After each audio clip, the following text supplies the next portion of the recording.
at some point this fire became the second screen, or not second, like another screen further down the road became like perhaps paintings, right? You know, and then now the screen, the digital screen, and I think this exhibition kind of links, like, you know, from the fire to the painting, from the painting to the screen. Yeah, I think in a way. Yeah, I just like think that like because when Krit said that, oh, like it seems like the screen is the new fire that gathers people. Like, you mean in prehistoric time, people do their rituals, do their gathering, build the social relations like around the fire, and then now basically we build our social relation like spookily and distantly, like on our own screen, and think that we are together. So I think that's why when I said that your presence is a present, I'm not joking. You know, showing up physically in a place is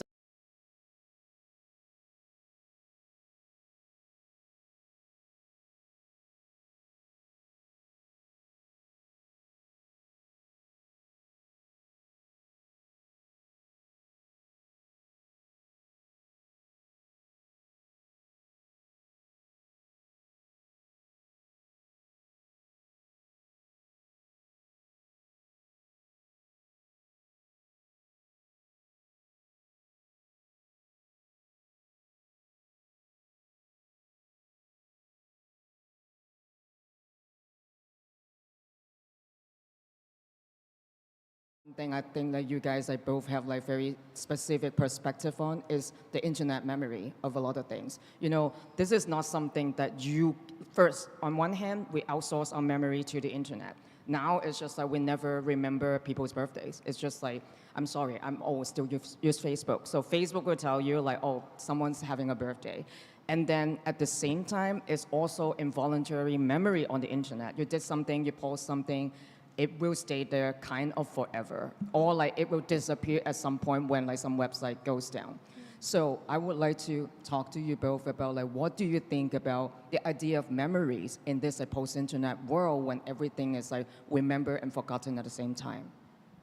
Yeah, I think there's a really good research about it. It's called online graveyards. It talks about, yeah, how like Facebook pages of people who have passed away turn into digital graveyards that people come to, people remember what the memories they have with this person. They look at their pictures, and then it's like a remembrance towards this person. And it really also connects to your works that you remember your grandfather, your grandparents through these images and the songs that you make. But I think talking about like online, like some website, the death of digital websites would also be interesting. Like how, when something is then uploaded to the internet, how long will it be there? Because we just believe like, oh, it's going to be there forever. But what if the link breaks? What if the bigger infrastructure of the internet, such as like the hardwares that keep them, they are no longer there. Like how long does it take? But then, your work also talked about like the speculations of like the end of something, right? Yeah, it's like a hard topic for me to think about like memory and you know well, a bunch of things come to mind. You know, one of the things that happened during this exhibition is, you know, for Lisa, you know, for an entire you know, for an entire year, I was basically working with the exhibition manager Ina here, and you know, she passed away like kind of like the second day of install, and she's a very important part of this museum. And and I remember even when we kind of left, the many people that came to install on my team, right, was had only met her virtually, and you know, and I remember the person who our lighting programmer, when he left, he actually wrote a bunch of messages to her on her WhatsApp, you know, and he was telling me because he felt like, yeah, you know, and it's something I've been kind of processing a lot. Like I guess that's the first biggest like loss, but because this exhibition is so physical, you know, and at times, yeah, like it's so physical, and it also deals with spirituality. It deals with life and death. It deals with how objects, like non-living objects, carry, like, you know what I mean, like whatever is the memory or the spirit, right? It inflates all these ideas. So yeah, it's something I've been thinking about a lot, actually. You know, just I don't have the right thing to say, but definitely like kind of hit what you said, really hit. You know, even like my grandfather, for example, you know, how like I started documenting him as a first to like do video, but actually a lot of our documentation was almost like a la like Bruce Nauman, kind of like putting a camera on a tripod and me doing things with him. And the reason for doing those things was because like if it wasn't under the pretense of we're making art together, I probably wouldn't even be doing things. You know, it's kind of like the impossibility of actually me spending time with this person whose memory refreshes every like half an hour to 10 minutes, you know? It's a little bit, and even in the documentation, there's even the gap between like the relationship that I have and create in my work versus the actual person or something, you know? And it sounds like spiritual, like the idea where like the digital is a lack, right? And we experience, and it cuts us off from the real. But and in certain cases, when the real cease to exist, you know, like I also don't know like what is, it's not like one is better than the other one in every, you know, it's not like we should return to the real either, you know?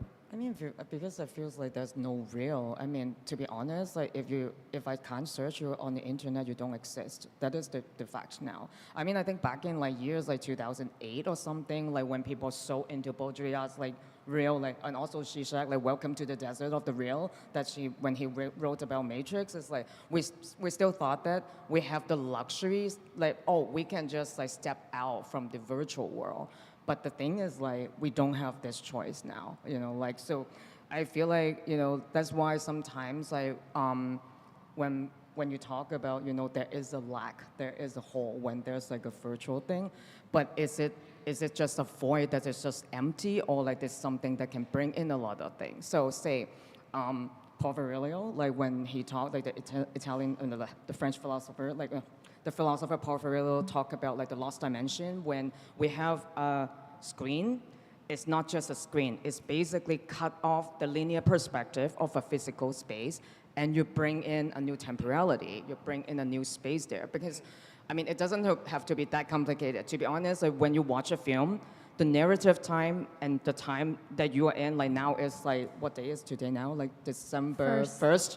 Okay, I'm losing count of time these days, but like, yeah, it's like December 1st. We are all here like in the afternoon, but there is a film that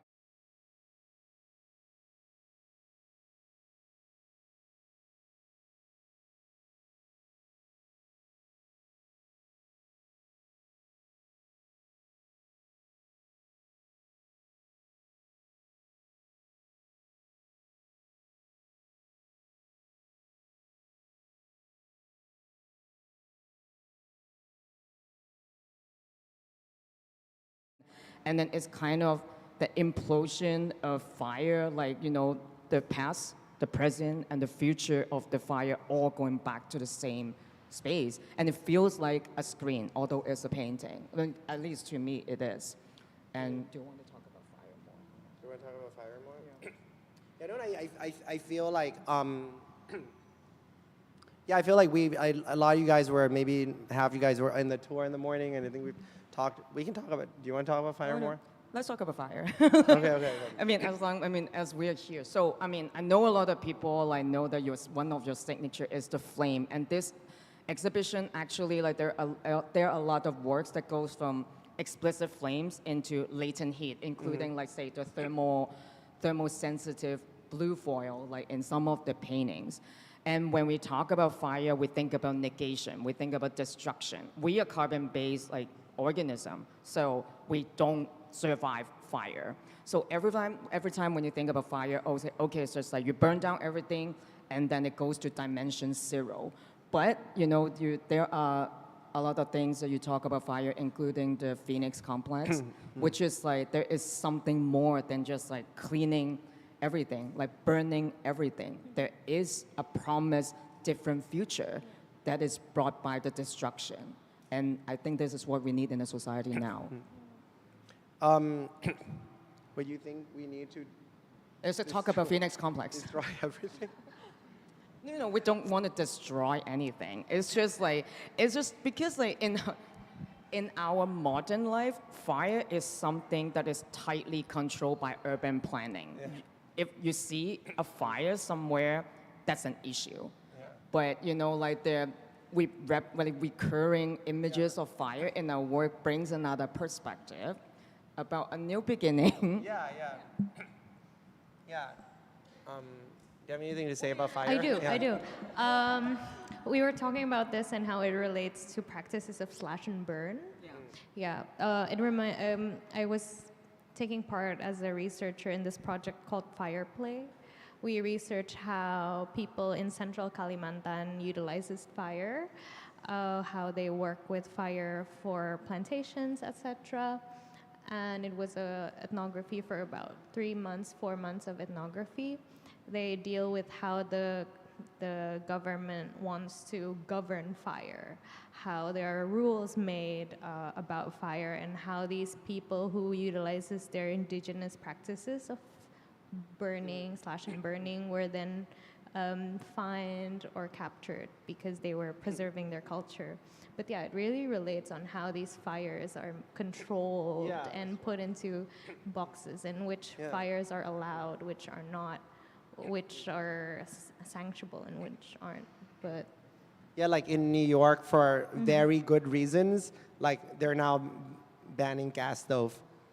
Gas stove, Okay. yeah, turning them all electric, but for really good reasons, because fire. literally like all the building fires, or for the fumes, Yeah. I've had several gas leak in my house actually, because in New York, in my apartment, so I do agree with that move. But yeah, I think there is a thing about controlling fire, but also at the same time, fire being this kind of like the both the kind of like anarchic energy and the kind of like Like in animistic Hunger and Games? like by controlling fire you also control like many things, right? You control people's access to God, you control people's access to I think fire is not logical unless it's controlled, unless it's replaced by electricity, because it's actually like, I like that fire is also, it's like not ethical, right? Can you explain about how fire is not ethical? I just mean like, I just think when you think about like I feel like when you talk about the slash and burn, for example, people practices it, it's a big problem in Thailand too, but it's kind of like, it's really the whole agricultural system that's like pushing people to like do this, and fire kind of becomes like sort of like a hack, right? It becomes this fastest way to like shortcut something, It's like a portal. I think a way to shortcut or win over capitalism, either through like kind of like literal physical way, and then in an imaginative way, in a magical thinking kind of way, kind of starts and ends with fire, right? Fire is like the real, fire is the symbolic, fire is the imaginary, I think like the way, not to get all like sapiens about it, but the way like the Homo sapiens, like shortcut being like the loser in the, people used to like eat bones because they're like Homo sapiens, I guess, were the weak losers in the whole food chain. But then like whatever, then It creates a new circle, a new ecology. yeah, basically by cooking food like through fire, they were able, by domesticating fire, you were able to like shortcut evolution or something and become like And the also, boss. yeah, and also like it's something that we manage and control, in return kind of like transform us. It's just like since we have cooking, like fire, the teeth of like human, it's just started like develop in a very different way, and also our body. And then, so it's just like, but it's also interesting about not just like, you know, a shortcut of like destructing everything and we go straight to somewhere, but it's like also the ash and the residue or the transformed matter that is like kind of like left over after the burning. I think you brought up the idea of like why you use the ash and why you brought up the idea of the mycelium, you know, like the network of mushroom when it comes to ashes. Yeah. Yeah. Well, in a video that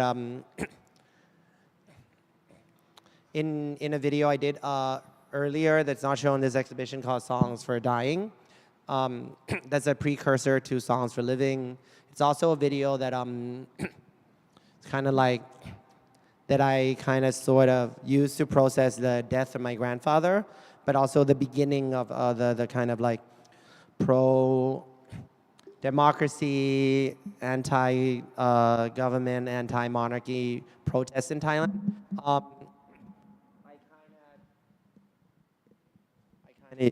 I kind of like try to imagine, perhaps, I think it's out of battery.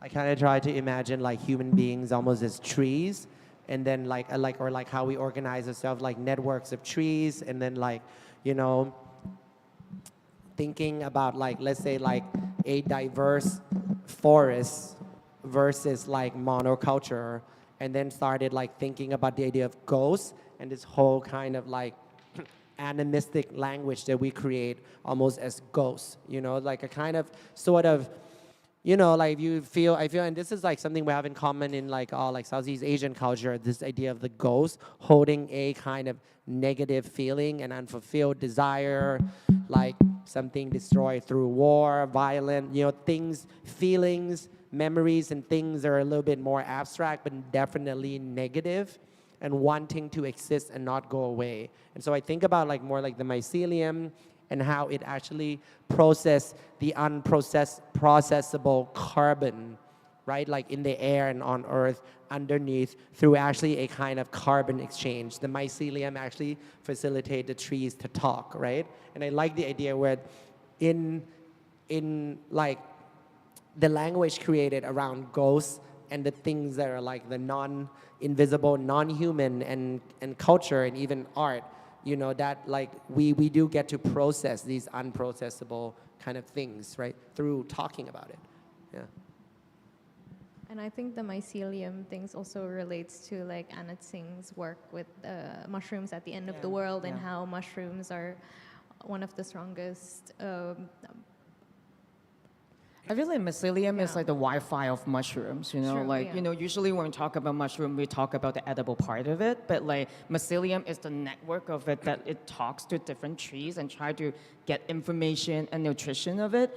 And I think that like actually, because storytelling is a very big part of your practice, or like it's the methodology of your practice, it feels like a mycelium that brings all the memories that are not yet a history into all these conversation.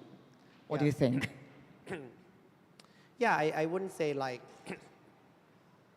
certain histories, I guess, but yeah, like I want to say that like another thing that's interesting about the mycelium, right, as seen in the HBO series and the video game The Last of Us, is that actually the reality also where the mycelium possess us, we all become like zombies, right? So I think there is this like kind of fear involved as well, you know, in this communicative medium, is that it can take over you and you know, like I think that's the thing about like the idea of decomposition and like all these things that are actually they're from their standpoint, you know, like on the other side of the screen, this metaphorical screen, these beings and these things don't just threaten structures, but they threaten of language and organization, but they threaten like our physical being as well or something. You know, and I think that's something like really interesting about the metaphor of the mycelium is like, you know, like I don't want to rot, but you know, then as a metaphorical tool is like, True, you know. true. I mean, yeah, like the idea of being decomposed, like not only physically and also like all our memories on the internet and also the images there at the end, it would break down the pixels and all that. Talking about like decompose and deconstructed social situations. Do you want to go back to? I mean, we can go back You to can go it. the rear and the wing. Or no? Okay. So like in the no history room, so one of the videos, one big part of it is from the cave rescue, like, you know, the event of cave rescue in Thailand, which also like brings up another like internet sensation in Thailand these days, like mengundang, like the hippo. Like I want to ask like you guys, both you guys, like opinions about this kind of like circulating, you know, like memes and, you know, images that keeps on going and going, because when you talk about the first tapestry here, you know, like because it's like the it's inspired from the garden of the earthly being, pleasure. And then it's like when this painting has been talked about, circulated so much, you know, like on the internet, between people, you started seeing an inflation of meaning. You know, like everything has been talked about already. It's so hard to bring up new perspective, new meanings. So from your study of like digital anthropology, and also for you, like, you know, you have a part of your practice is very screen heavily based. And then how do you think about like, you know, how do we control or how do we manage the images of ourselves, or also like images that we created not being like this circulated and deteriorate and decompose in the semiotic world, like on the internet? I think there's also a trend to jump on a trend, so it turns into a template, the world of like templateability. If like something is a meme already and people jump into it and then it becomes a template, there's like this really interesting research, and what I also researched about is how Indonesian remix music on TikTok turns into this one template, and that it brings a certain mean, it brings a lot of power. And I'm not sure it's something that we have to escape from. It's maybe something that we can tune into or maybe jump into, especially when it brings a certain energy. Like, for example, my research was about jedak-jeduk music, on how it was utilized politically throughout the political years of 2024. But to counter a bigger political statement, we might need to jump into this template, the world of templateability, to counter those practices. So I'm not sure it's something that we should escape from, but it's now turned into templates, a world of templates, that there's one template and then there could be a new one next week or in a few days, like mengundang. People love mengundang, and then people hate chill it. guy. Yeah, people want to. You guys seen the chill guy? Chill guy. Yeah, chill guy, yeah. Chill guy's now around, and yeah, I think the artist is like making statements on how he doesn't want chill guy to be used in a. It's a whole crypto yeah, project. Yeah. Yeah. Yeah, I guess that maybe, well, I think art exhibition in physical space is a little bit different from the internet. True. But of course, they're like refractions. Refractions of each other, or probably more like this, and how we experience this is a well, that's different. But yeah, I guess the meme symbol in this, the mimetic symbol in this exhibition is kind of like the wing creature, right?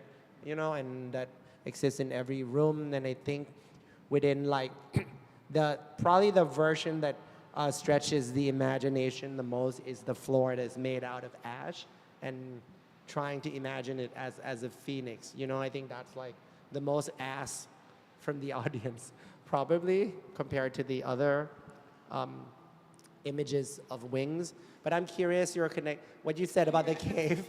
I'm curious about the cave and mengundang, how it connects.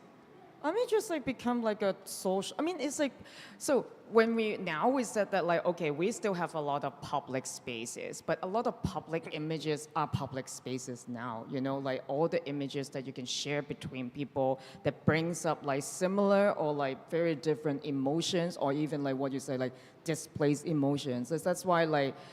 I mean, like, I feel like we talk about the politics of fire, you know, like fire being used as symbol in politics, and also like fire being controllable, like a variable that needs to be controlled in urban planning. But there's like also, you know, like a politics of attention span. Like, the politics, like, no matter it's like a meme, no matter it's news, no matter, it's like, there's like a joke saying that, or maybe I shouldn't say that, but like when something happened politically in Korea, like, this is just a joke, like I'm just joking. It's like, you know, and then there must be like some scandal from the stars. It's about like the politics of fighting for attention now. So I feel like, you know, that's why you asked me about Mengundang and the cave rescue, because like they are both an international, you know, internet sensation, internet, like, you know, focus that transcends all the way, you know, like all the boundaries, you know, like, it's just like, because as a museum that, you know, we welcome, you know, like audience from different backgrounds. Of course, I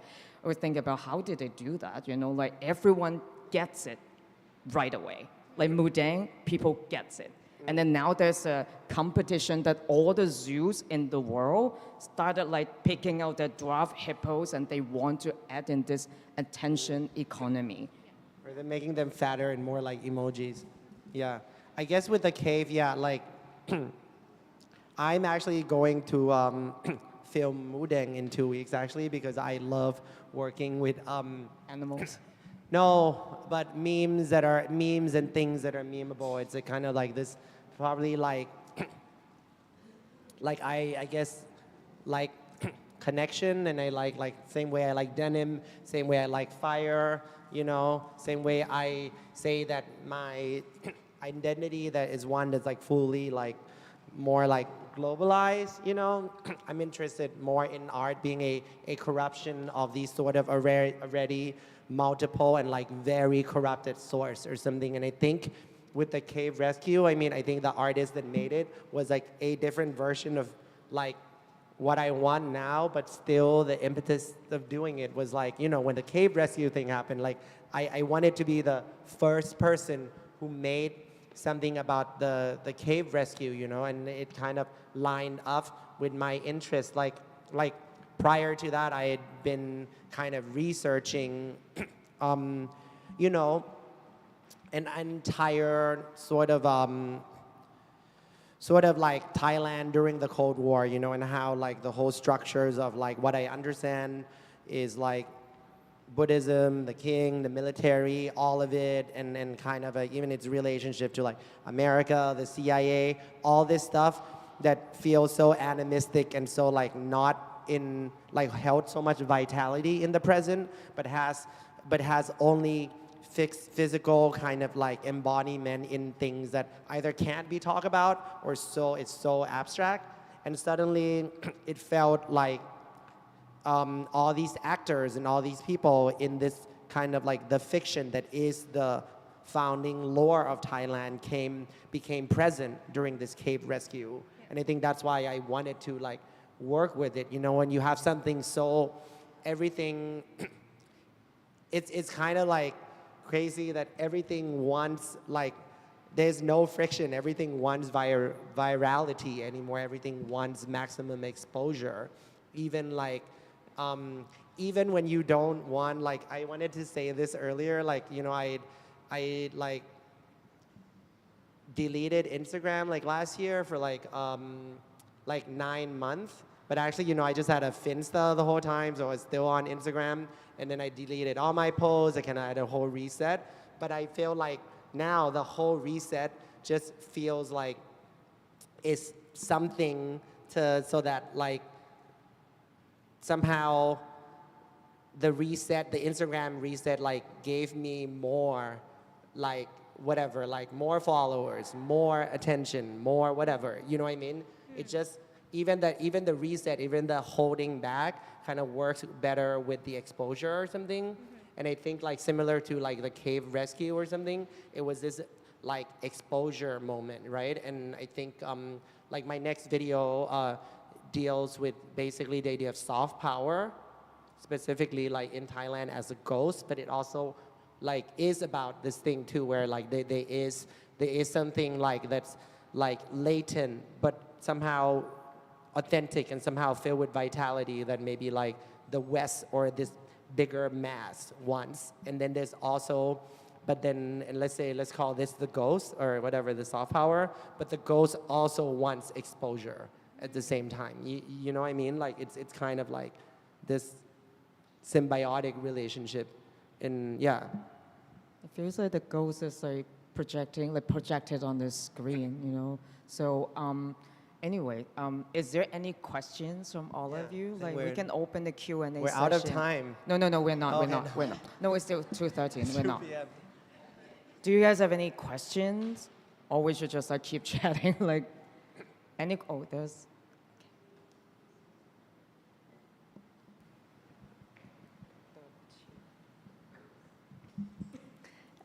Yeah, I have a question actually about the slightly different, like kind of segue from the technology to the whole ritualistic part and to ecological maybe part of your work. So I've been observing in the art world this kind of turn towards ecological thought a lot, especially this year.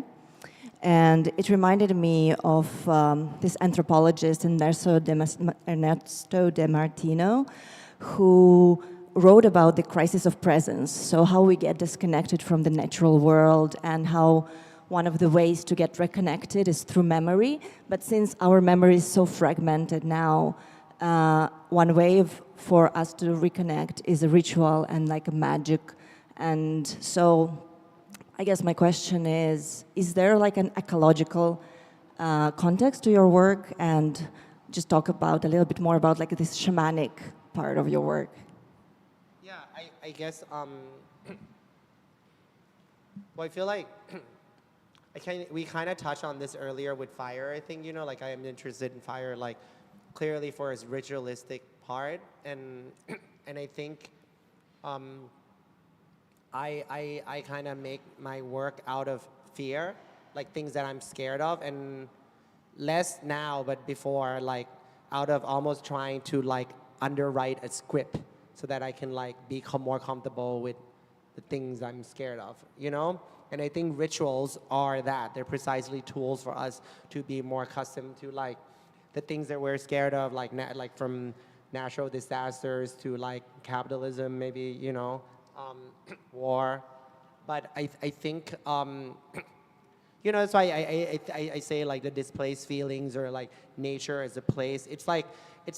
It's weird, like rituals change our relationship to nature, but at the same time, most rituals kind of like either destroy nature or destroy human life, or, you know, like Bang Chun-han wrote a book called The Disappearance of Rituals. He blames it like literally on the screen, but his example of a ritual that was like his example of the ritual, that like the point that he returns to as the disappeared ritual is literally one where like they're almost, it's like gladiator time. They're like soldiers fighting and they like die for like the glory of God, you know, and which is also like, that's not what we want in our contemporary society either. But I think so, I think there's something about, you know, like I think there was a period of time when I thought like my art also had to return like maybe an ecological kind of aspect towards like sustainability or like saving the ocean or saving the world. And it's like not like I believe in these things, but I also believe that maybe like I don't know, like changing the relationship is important. And in like, you know, like I feel like maybe it's not like the best way, like I don't believe that art should be ethical, you know, like and I think maybe in the same way, whereas these rituals like kind of can sort of deconstruct and return us to something that maybe not the real, but the imagine. And maybe within that imagine, that that holds the most vitalistic power to change or deconstruct whatever the thing that we're unhappy about, you know? But yeah, so I would say my art is ecological in that way, but I wouldn't say like, yeah, it's not like that green or sustainable either, you know? Like The ecological part is the upcycling of spirituality and emotion and emotion that you mentioned this morning. Spiritual upcycling is a new term we are framing the process of making art. Yeah. Should make a meme about. Yeah. Any question? Yeah.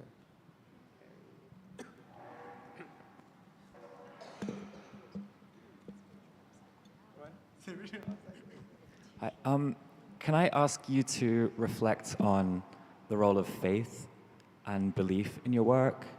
And specifically, I've been thinking about the Garuda in this exhibition. This Buddhist divinity that has been marshaled. It's become so central to the state-building projects in Indonesia and Thailand. You have the Garuda is the sort of like symbol of the Panchasila here. In that moment, I think it senses like this vessel for faith. It gets kind of complexified so much. In some ways, it's like rerouted towards like a kind of like state power, nationalistic drive. But at the same time in your work, as you integrate the Garuda, you're also kind of pointing us or animating the sort of image of the mockingjay, this like bird from the Hunger Games franchise.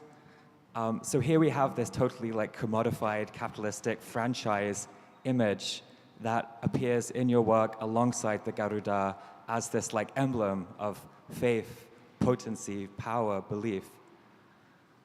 So I think there's a very interesting series of like semiotic and visual and spiritual slippages that you're inviting us to kind of engage with in your paintings and films.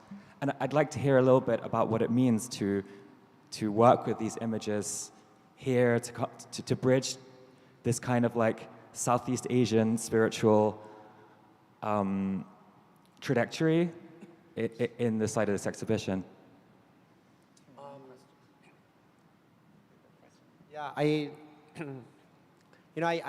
chose to lean into the Garudas precisely because of this overlap between it being like the national symbol both for here in Thailand. And in a sense, I feel like the connection to the Garuda culturally is even stronger here, whereas in Thailand, like it's such a force symbol, you know? It's like it's almost like like it's so kind of forced there in a way. It's like newer, you know, that that you only see it representing like one thing, you know, pretty much. But for me, yeah, like if you go back to these stories, you know, the reason they like, or these symbols, the reason they're like these myth themes or things that get like perverted and changed so much is like they contain, it's like a whole cycle events that can kind of like, that hold a specific set of relationships, but it's still like so permeable and can kind of sort of be everything, right? And I think there is a frustration with how certain parts of it is kind of used to tell specific stories or for certain people, you know, and it's like kind of limiting. And I think that kind of limitingness, you know, but that's why is what frustrates me. But then also, then in the case of like the Mockingjay thing, you know, where I see something like, experience like a Hollywood kind of like very like general Hollywood like trope like movie can kind of be used as this powerful symbol to deconstruct like, you know, like the strongest institution in my country, and it like kind of works for what it is. It like really worked. It works so much that it's like being used in like Burma, you know? And then so like moments like that kind of give me maybe like power in, like hope in the power in the meme and like the infinite refractions, and even like something, you know, something like that can kind of deconstruct something else, because at the end it's built off the same thing, you know what I mean? It's built off the same kind of like amorphous material, sort of, you know, amorphous, formless material or something, you know? I think the different variations of, let's say, the bird and different existence of the birds in each of the room, you know? It's like there's this book, The Phoenix Complex, that's like kind of like by Michael Marder. It's a big reference in his show, and he talks about like the wing, you know? The wing, our obsession with the wing and its like anti-gravityness is within like, one being anti-gravity, and two is that the motion of the wing, like, you know, when like, it's almost like the in-between frames when something becomes another thing. And I think for like the bird in this show, you know, like for one bird to become another bird, to become another bird, to become another bird, and the transition in between, you know, here we see like birds becoming tree, you know, like the Garuda almost like becoming a cross, and like the Garuda, like, and then the bird becoming like this like monochromatic floor, you know. I think in the Phoenix Complex, it talks about the phoenix or the Garuda as this kind of idea of nature, where there's a book called Pyropolitics that talks about the phoenix as political systems in relationship to like revolutions and adjustment. And then there's Phoenix Complex, which talks about it almost like in the framework of the Anthropocene, that like there's only one political reality or one higher power or one nature, you know? And of course, there's this kind of hope that within the ground, latent in there, are like all the ghosts and all the kind of like missing parts. And that in, you know, in the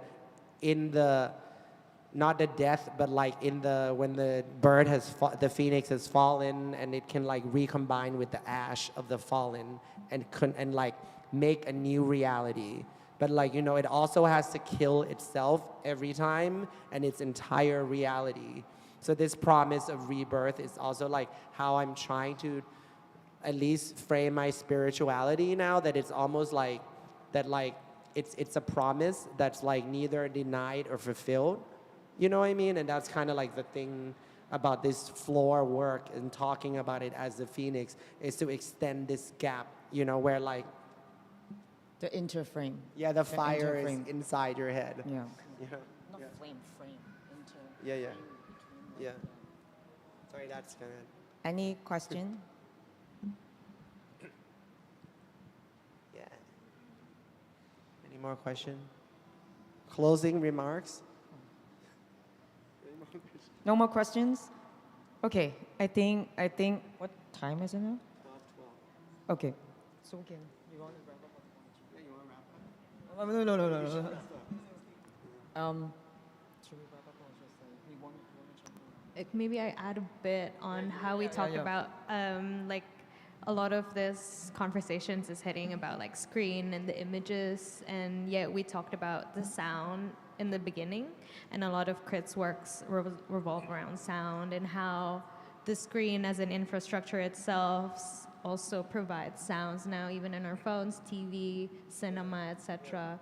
There's always a sound aspect to it. Yeah. And I would also put a remark to the works of Dico Seas, Decolonizing Sound Archive of Southeast Asia, and their works of bringing back sound archives from Southeast Asia to their original countries. And what they do is they listen to Dutch or German-owned sound archives that were, like, yeah, this is one of the images. It's called Sounding Modernities. It's one of the projects.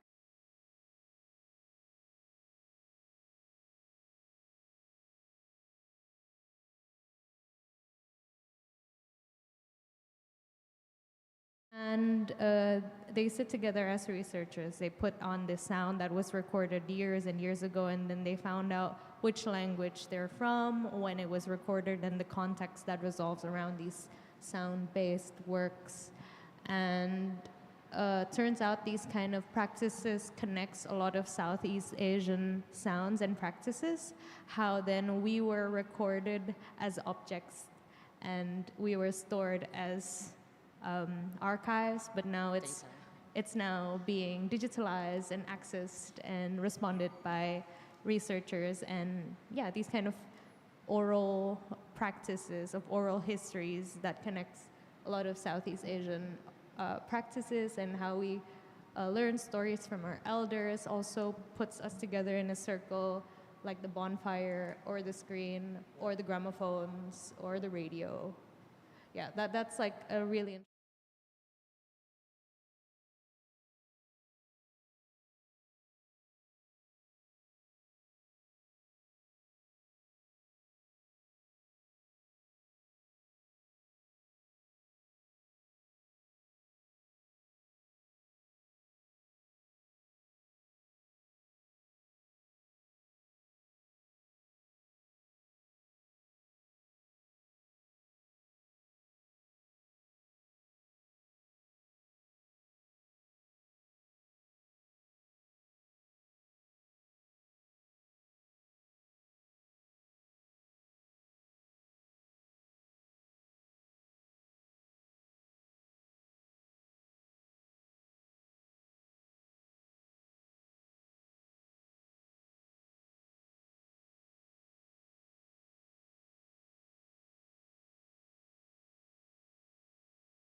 In the video No History, the entire script was made, adapted from an instrument that was called a laser harp, where I actually like first turned a video prior into a library of sound, perform it live, and then took that sound to create another script, you know? And the original script was just breath, was just like breathing that I recorded from my grandmother, and then I like, from breath to laser to sound into this video. And there's something special about this video where a lot of the sound, most of the sound you hear in that video actually comes from like the background sound of, because so much of it is documentary footage. Like I would take the documentary footage and isolate the sound and use like digital music tools to then remake, you know, the sound. Yeah, that's really interesting. yeah. So it kind of contains the source still in a way, I guess. It's in that still way. there. You could maybe hear. Yeah, bits yeah, of it. yeah. But Cool. sometimes they live their own spectral life when it become data. It's just like part of your, which one of your video that is like inspired by the mixtape, like, you know, during Vietnamese wars, the American army tried to do, they did psychological warfare that like playing spooky sounds in the forest and then, you know, try to break, you know, the psychological, you know, foundation of the soldiers in Vietnam. And then you can still find this mixtape online. I don't know, is it real or not, but it seems like this part of traumatic history, it lives their own life on the internet. So there's like, you know, when we talk about voices, sound, not only like of the physical audio element, but also like the idea of like voices and sound as a metaphor, which is like, you know, being overlooked, being scattered, being like not being able to enter the history, not being able to be spoken. I feel like to wrap up is like your practice. There is a lot of things that stem out from the idea of sound and voices, but it turns in, I mean, it takes form of like different sensory, you know, like presentations. But yeah, like to keep the sound running and keep the singing going on, you know, like I think that is a big part of your practice from my side. Oh, sweet. Yeah. Yeah. Well, thank you so So much. thank you so much for coming. coming Thank and- you. Thank you so much. So that was As His World Collides Onto the Screen, a conversation with Korakrit Arunanondchai and Rugun Sirait. Thank you, Venus, for moderating. So the show, Sing, Dance, Cry, Breathe, is still on until 6th of April. Ultimately, in this discussion, we talk a lot about metaphors, about symbolisms, and also the colonial legacy, and what current practices through the arts that has been explored in Southeast Asia.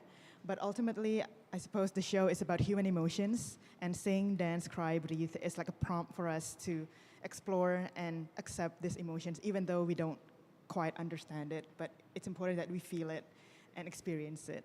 So yeah, thank you for your presence, and yeah, have a good weekend. Shall we have like a group picture? Yeah. Okay, thank you.